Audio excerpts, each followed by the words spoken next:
কথায় আছে, রাখে আল্লাহ মারেকে।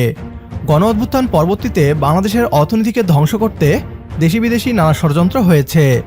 বাংলাদেশের অর্থনীতির মেরুদণ্ডকে ভেঙে দিতে ফাঁকা করে লুট করা হয়েছে ব্যাংক, আঘাত করা হয়েছে বাংলাদেশের পোশাক শিল্পকেও। বাংলাদেশের পোশাক শিল্পে আগুন লাগিয়ে রপ্তানি অর্ডার ভারত নিয়ে গিয়েছে নিজেদের দেশে।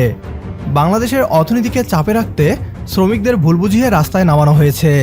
বাংলাদেশের সরকারকে চাপে রাখতে ভারত সবকিছুই করেছে, কিন্তু ডক্টর মোহাম্মদ ইউনূস যেন দুর্বার। বাংলাদেশকে তিনি কোনোভাবেই অর্থনৈতিকভাবে গোলাম হতে দিবেন না। আন্তর্জাতিক মহলে তার এক কথাতেই যেন বাংলাদেশের ডলারের বৃষ্টি হচ্ছে। কেটে গিয়েছে বাংলাদেশের আকাশে অর্থনৈতিক অন্ধকার। বাংলাদেশের 2 মাসের ভেতর এই চমক দেখে অবাক হয়ে গিয়েছে পশ্চিমবাংলার মিডিয়া। এ নিয়ে কি বলছে তারা, আসুন তা দেখি।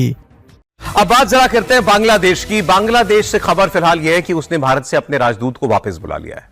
अकेला भारत नहीं, हालांकि इसमें 6-7 देश और हैं जहां से उसने अपने राजदूत बुलाए। इसकी कोई ऑफिशियल वजह ऐसे तो जारी की नहीं जाती है और अभी तक सामने भी नहीं आई है, लेकिन भारत से राजदूत बांग्लादेश ने वापस बुला लिया है अपना।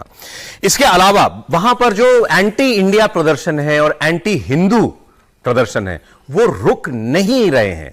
जो भी कहती रहे वहां की इस वक्त की सरकार, केयरटेकर गवर्नमेंट, कुछ भी बोले, वहां इस वक्त जो एडवाइजर बने हुए हैं मोहम्मद यूनुस साहब, वो अमेरिका जाकर के कुछ भी बोलेंगे। तो मुझे लग रहा है कि भारत सरकार को, मतलब जो विदेश मंत्री या केंद्र सरकार, उन्हें देखना पड़ेगा कि वहां स्थिति इतनी विस्फोटक न हो जाए कि भारत के लिए एक नया फ्रंट खड़ा हो जाए कि पाकिस्तान तो ही, अब बांग्लादेश से भी आपको लड़ना पड़ रहा है। भारत को देना चाहिए, बिल्कुल देना चाहिए इस समय।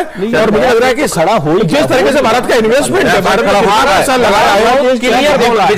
मैं कह रहा हूँ नया फ्रंट खड़ा हो गया है, हो नहीं रहा है। और बांग्लादेश की जो सीमाएं है ना, वो बहुत ज्यादा हमारे साथ जुड़ी हुई रहती है। असम से लेकर 4000 kilometre, 4000 including day to day life वहां पर बहुत ज्यादा इन्वॉल्व है भारत की और बांग्लादेशियों की। पाकिस्तान जैसा नहीं, पाकिस्तान भी बहुत नहीं है। पाकिस्तान में तो घुसपैठ होती है तभी होता है, वहां रोजाना की जो लाइफ है वो भी उसके साथ जुड़ी हुई है। और ये ज्यादा खतरनाक मसला है, इस पर भारत सरकार को कड़ा रुख अपनाना चाहिए। पाकिस्तान कैसे रुक, सर आप कंप्लीट कर लीजिए। सॉरी, नहीं, मैं इसी बात पर, मेरी मोटी बात यह है कि उस पर सरकार को कुछ स्ट्रॉन्ग एक्शन के तौर पर या स्ट्रॉन्ग एक रेस्पॉन्स के तौर पर काम करना चाहिए।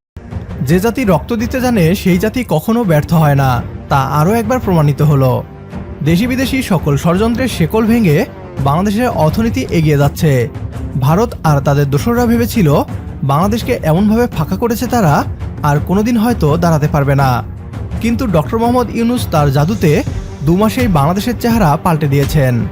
যেখানে শ্রীলঙ্কা 3 বছর পরও অর্থনৈতিক সংকটে ঢুকছে, সেই জায়গায় তিনি 2 মাসেই বাংলাদেশকে স্বাভাবিক অবস্থায় নিয়ে এসেছেন।